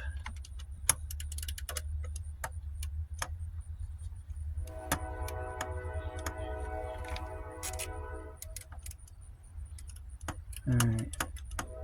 The one that's going to be the determining factor is that 10 mil.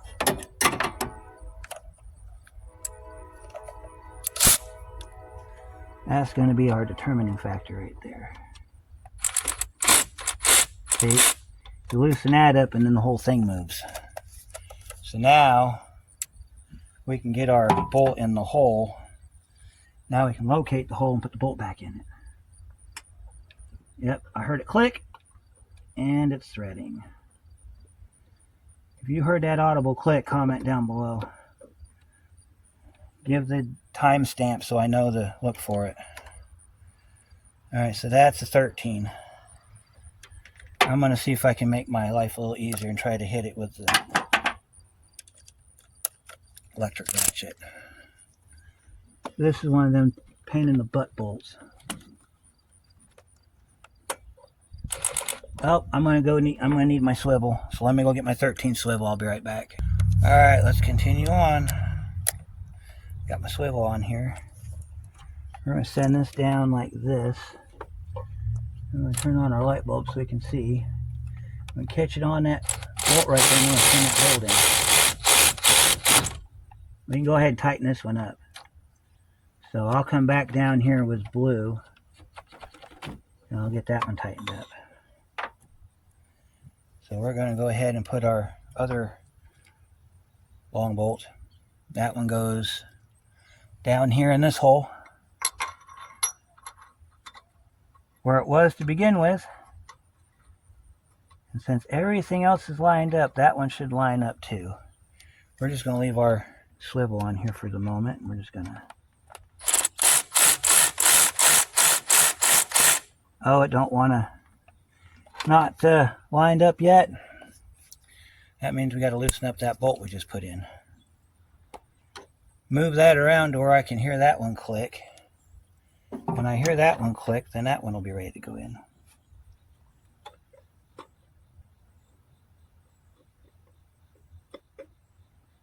Sometimes, if you got these back far enough, you can cheat a little bit and look between the engine and the bracket, and you can tighten them up that way. Then you'll be able to line it right up. But if you don't have that ability, then this is the best way to do it right here. Nope, not going that way. You go the other way.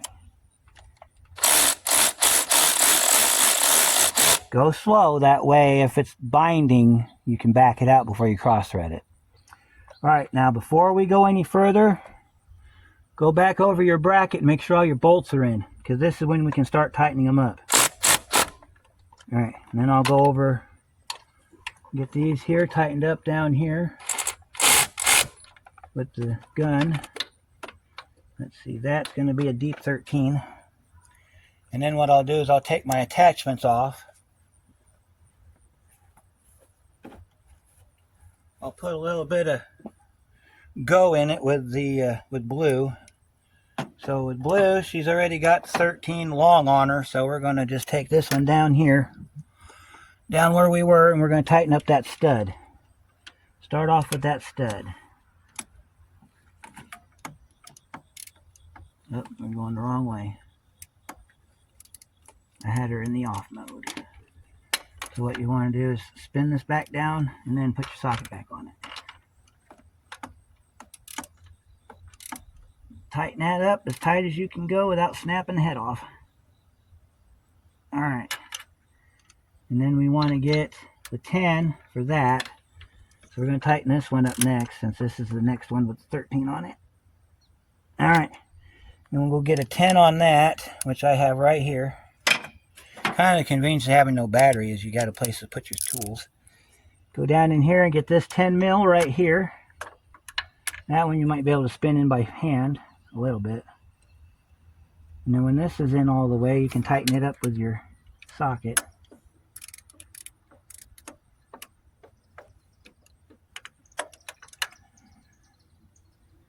Make sure that you got enough resistance on there to where it'll tighten up, because sometimes these like to act like they got resistance, but then you got to put your hand down there like this. You're holding the extension and the socket so where it'll keep from backing up.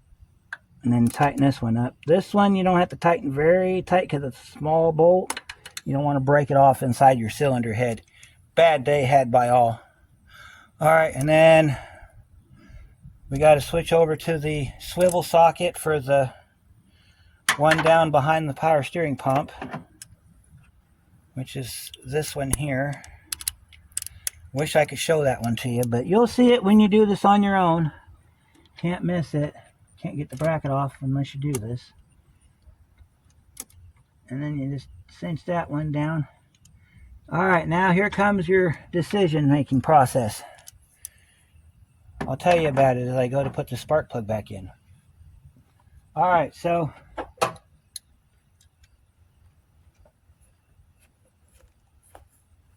if you're going to use that hook for your electrical, this is your last chance. Because once you get the air conditioner put on, that takes up all your extra space and you're not going to have any room. So, we'll get our number 1 plug back in. Get that one started. Always start your plugs by hand. If it doesn't feel right, back it up and try it again, because you can cross-thread spark plugs just like you can everything else. So it's not very common on Ford, but it's very common on Chrysler. That Caravan that we're working on, you can easily cross-thread that one real easy. If you're not paying attention, you can strip that out real easy. So, anyway, moving on. Get our socket back on here. 11 foot-pounds, or pound-feet if you're one of those anus people. Alright, so our spark plug's back in.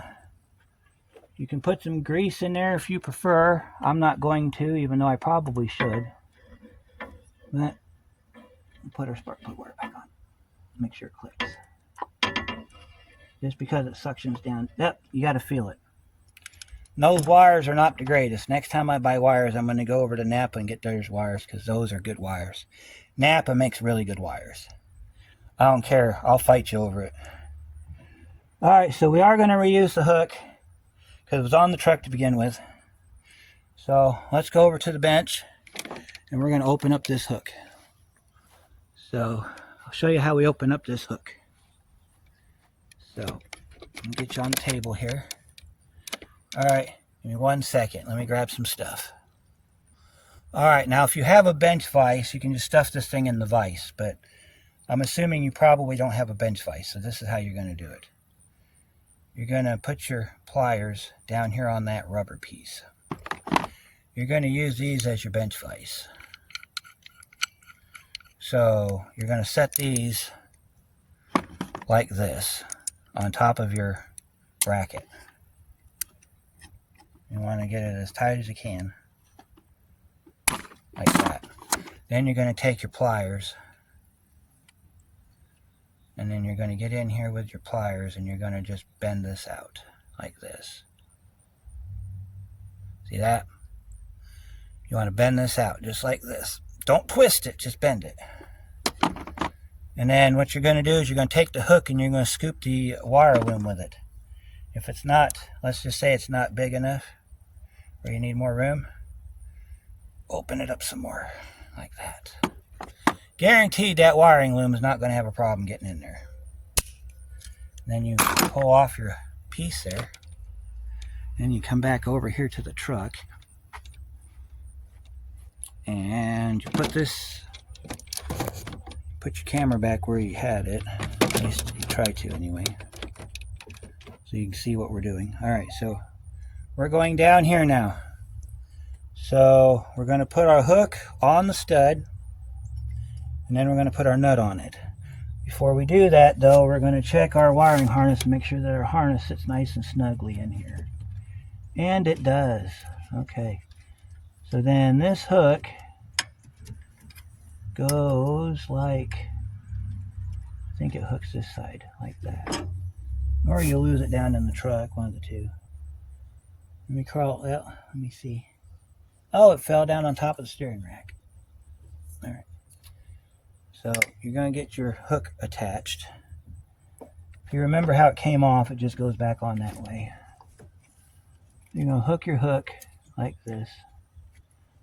You're going to shove your electrical over. You're going to put your hook back on. And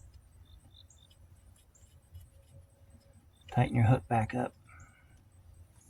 Get your 13 socket back on it that you had previously.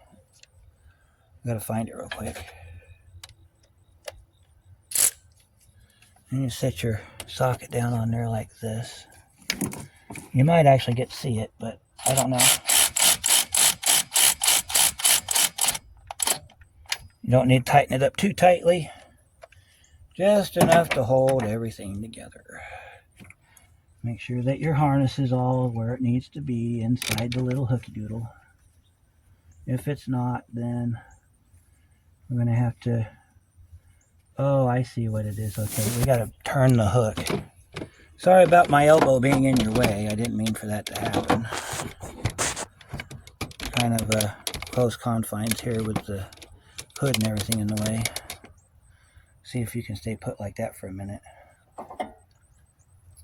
So we'll loosen it back up. If if you can see any of this, mad props to you, because I'm taking a look through the viewfinder and all you're seeing is the end of my socket, or all that you're seeing is the end of my tools. But you know, that's just what happens when you mess with stuff. I think next year I'll work on lighting. I think lighting is a huge problem for us. Let me see. I'm going to set this hook down and then tighten it back up. That way, when I screw with the power steering later on, I'll fix it. Right now it's not a priority. Right now it is a very small priority. I just want to drive my truck again.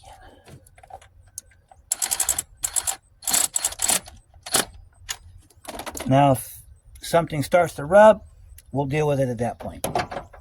Alright, now I'm going to back you up so you can see the next part of this little adventure.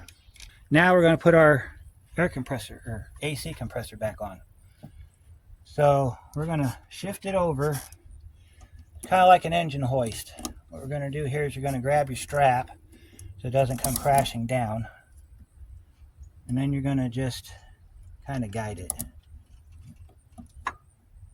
You're going to guide it over like this. If you can get your bolt holes lined up, that'd be even better. Now, if you notice, right off the bat, our battery cable's trapped. That's part of this unfortunate circumstances here. So we're going to pull our line out of the way here, our cable. We also have a connector for the air conditioning that we have to move too. And what you're going to do is you're going to just line it up and slide it down. If you're on the point, then you should be able to turn your bolts in by hand. Start off in opposite corners. This one, you got a attachment here you got to put on. So we need to get our little come along setup out of the way. That goes in there like that. If you're wondering what that's for. And then we'll zoom our bolts down.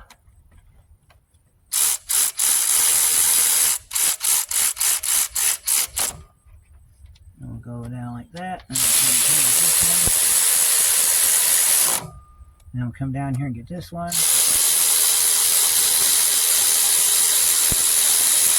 And then we'll come up here and get this one. Then we'll go ahead and tighten that up with blue. Now we're ready to put our belt back on. So we'll come around here and we'll just kind of pull a little bit of a turn on these bolts. Like that. That will secure them back in position. Alright, now we're going to turn your attention to the front of the engine over here. And we're going to put the fan blade back on after we get our little attachment out of the way.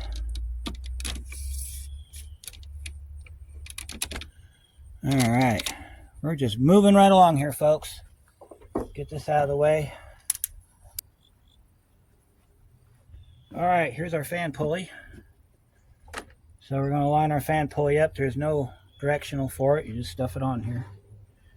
What you might want to do, though, is because this thing tends to get stuck, kind of look down and make sure that you got your holes lined up, and then take two of your pulley bolts, slide them through your fan, set your fan down. This actually works really well if you're trying to locate the fan pulley holes. You just kind of get down in here. What I like to do is I like to do it this way. I like to take the fan pulley, put it on the fan belt, and put the pulley and the blade together like this. And then what I'll do is I'll tear up my air conditioning condenser. But what I want to do is I want to set that pulley, that first hole, straight up. Because if I set it straight up, then I know where it is. Then I can get my pulleys on.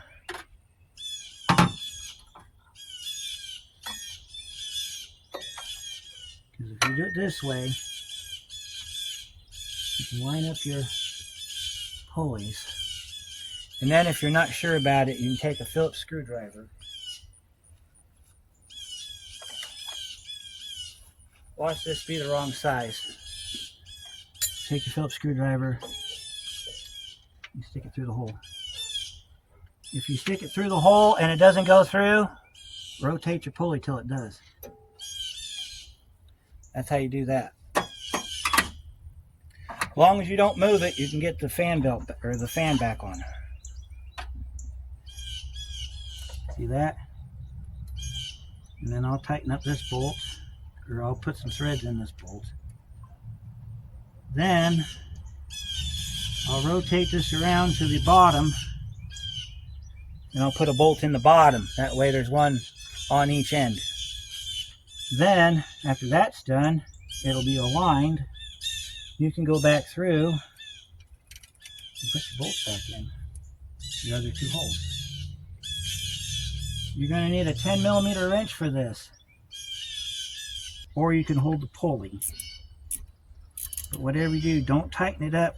If you see the gap not going down straight, stop what you're doing. Go work on the other bolt. Otherwise, you're going to end up getting this thing sideways stuck on there, and you're going to end up with trouble. All right, we got our two side bolts in. Now we can get our opposite bolts in, and then we're ready to put our radiator in. Now we're going to do the belts. Well, the belt can be next if you want to put the belt back on. We might just do that since we got the space. Routing chart should be on a tag on the radiator core support. If you don't have that, you can go to Google, type in 2001 Ford Ranger 2.5 belt routing, and a lot of times it'll show you. You can also, before you start this job, take a picture of your belt, and then that way you know how it goes back on. However you choose to do it, as long as your belt's on, that's all that matters. These have to be tight, but I'm not going to be able to get them very tight because, well, maybe I will. I get them to the point where I can't grab the pulley no more. How about that? We're not done with this engine yet. We're going to do a water pump and thermostat on this before winter. So we're going to be back in here again. Now it's a good idea to do all of that while you have the timing system off because of this cover being in the way. But we're going to do it with the cover on so that way you can see how it goes. Alright, there's our pulley and our fan. Let me go get the belt. We'll get the belt back on. I'll be right back. Alright, let's see if it takes me 6 decades to get this belt back on. So, set your tensioning tool right there. Alright, we're going to start with the crankshaft. So we're going to pop this down on the crankshaft. Okay. Let's make sure our numbers are facing out. I don't know why we have to do that, but I choose to do that, so we're going to do that. See, it's much easier to do it without the radiator and stuff in the way. So let's see, we need to put it around the crank. Then the chart shows power steering next, which is over here. Then we've got, let's see, air conditioning's next. And then we have to go down over the idler pulley, starting to tighten our belt up. And then it comes up over the water pump. So it comes up over the top of the water pump. Okay. Then we have to go straight from the water pump to the alternator. And then we got to pull our idler back so we can get it around the crank. Which this is really easy to do on this truck. I've had this belt off a few times. It's the only one I can do in under 5 minutes. Pull your tensioner back all the way back. Grab your belt from the bottom. Push it down over your pulleys. If you're successful enough to do so. Let me see. I might have to pull it off the idler for a second. Sometimes you have to take it off of a smaller pulley to get it on the bigger pulley.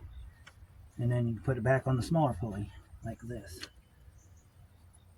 I take it off the idler because the idler's got a rounded end on it so that it's easier to get it back on. I got to get me some more space here because I don't have enough room. There we go. Check your grooves. Make sure your grooves are in your proper positions. I think I say that in every video where we do a belt. This one's lined up, and then you just let your tensioner go. And put a little bit of tension on it. It'll self-adjust as it's running. So I'll put that away. All right, let's see. What do we got next? Let's put the radiator in. So we got a fan shroud that goes over top of it. Make sure your caution fan is facing you. Put your fan shroud on like that. Just kind of hang it loose. Down in. Now, you didn't see me take the radiator out, but I think I've done a radiator video on this truck. These sit on flats down there. These bolt to the core support. These bolt to the fan shroud. Pretty simple. Make sure that your drain's tight. All right, and we're going to feed this down nice and careful. All right. And then you see your rubber pads down here. You make sure that your feet land on your rubber pads like that. Radiator's in. Look at that, radiator's in. Grab your bolts, which should be on your magnetic tray. Now on one of my bolts, it's missing both pieces, so that's what we got here. We got a J-clip and a bolt. It's the same kind of bolt you're supposed to have. I think they're 10 millimeter. Yep. So let me get you into where you can see the full operation on the radiator.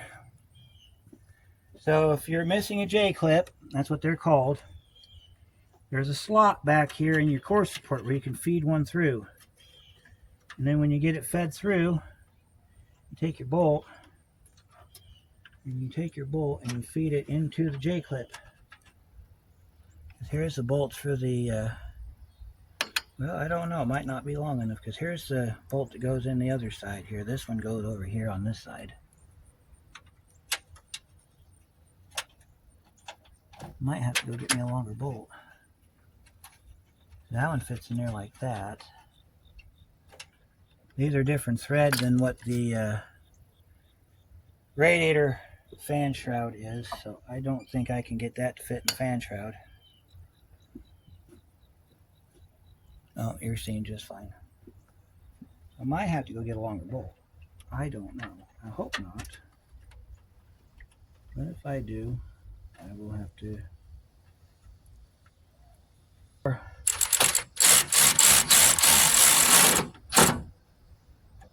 As long as I got one bolt holding it in, I don't think I'm going to have a problem. I don't know. Now that it's tightened up further, let me see if this will work.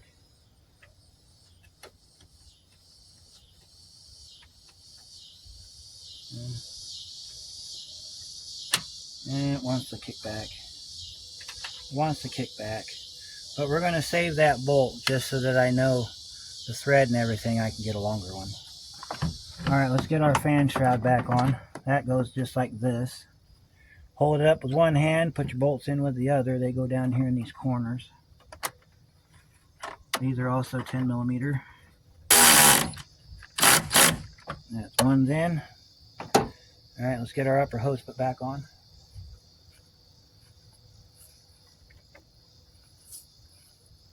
Now if you have the original Ford hose, one end will say radiator, other end will say engine.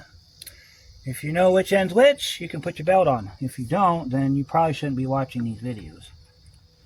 Or maybe you should be watching these videos to figure out which end is which. Not real sure yet.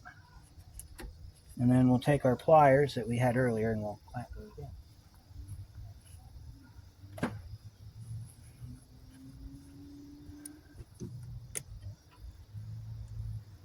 Now, if you want to go and use that stupid tool that I hate so much, you can.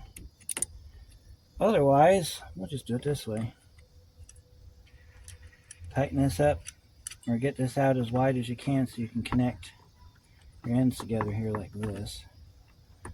And then as you squeeze them together, you want to take a pair of pliers and tighten up that knurled screw. And the reason you're doing that is to add more tension to the pliers to where you tighten that clamp up further enough to where you can get it down on the truck. That's why they have this knurled like that, so you can do this. Then you can roll your, send your tool down. This is why you got to tighten it up, because it's got to go around that neck. Upper part's not so bad because you got plenty of room to work with, but this lower half is a bit of a pain. At least it can be. Just tighten it up, just like that, until you can get it around the neck. And we're still working on it.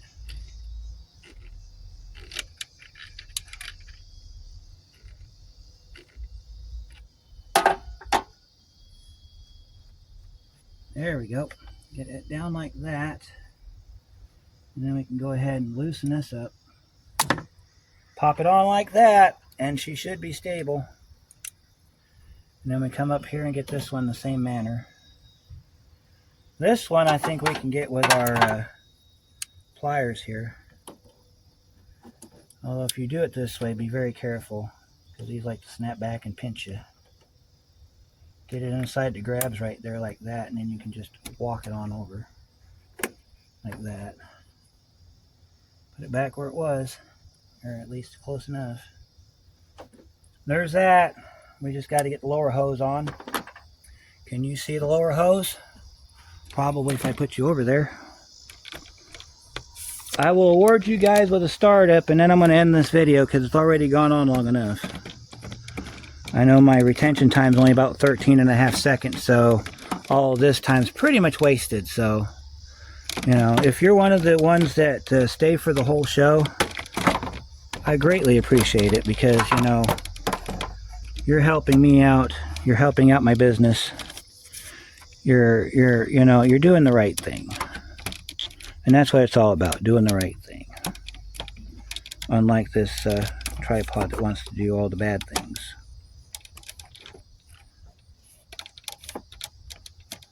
So, you can kind of see it. We're down there.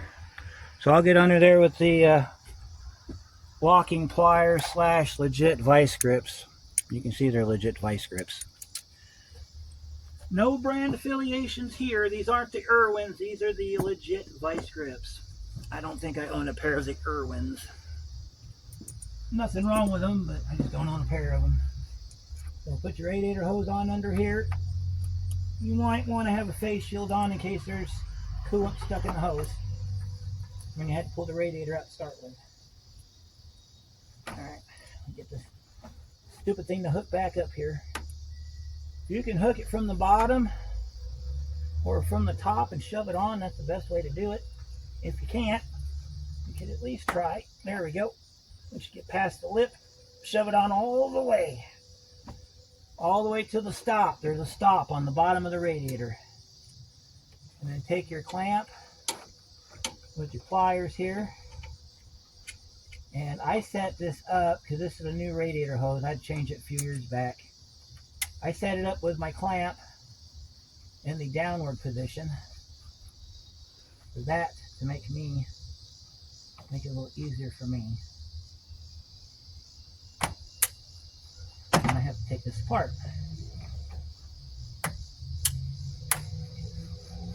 The original hose was in a different spot.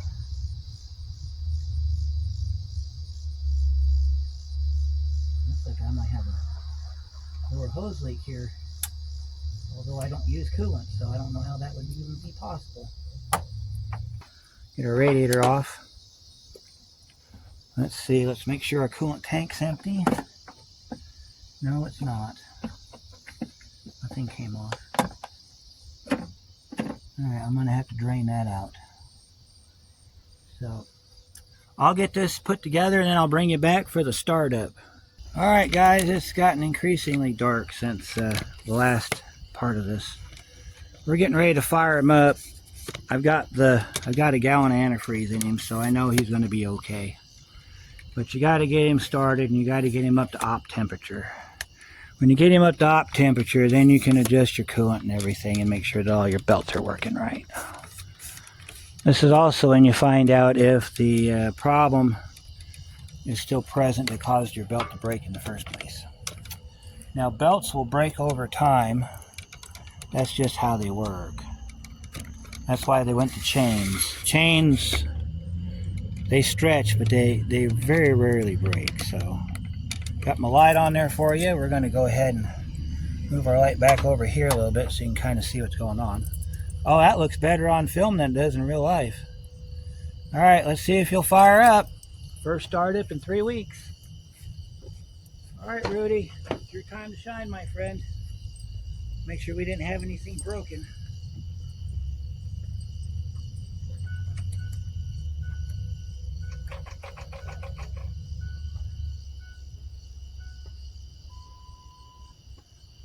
See, all of our gauges are looking good.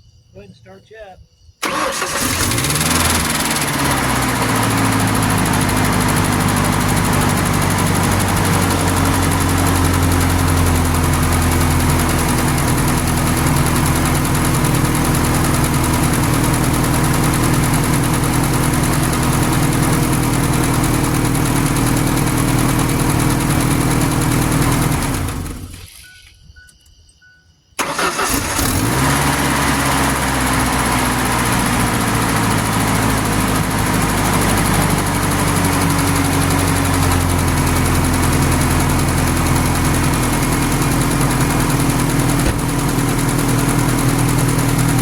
Okay, that ticking that you heard when it started up with the hydraulic lifters, they were dry. As you hear, it's slowly going away. This is normal on all engines. So I'll let it run for a few minutes while I get the coolant level done up. And then I'll check the oil level, because sometimes these take a little while to lift. The lifters take a while to build pressure. But if that ticking gets louder, then I'm going to have to tear it down and check it.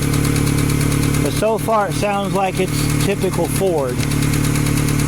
So we'll just let it run, let it get down to idle. We're just going to see if it does its usual business, and we'll take it from there.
This is also where you need to consider whether or not you remember what your engine sounds like, because if it had a tick when you started, the tick will be there when you get it started up again.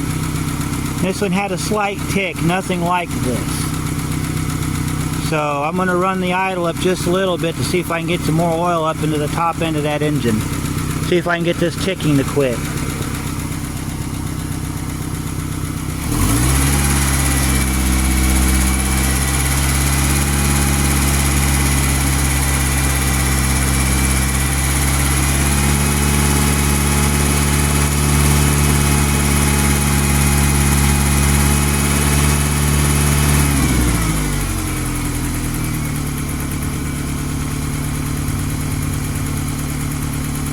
That sounds a little better.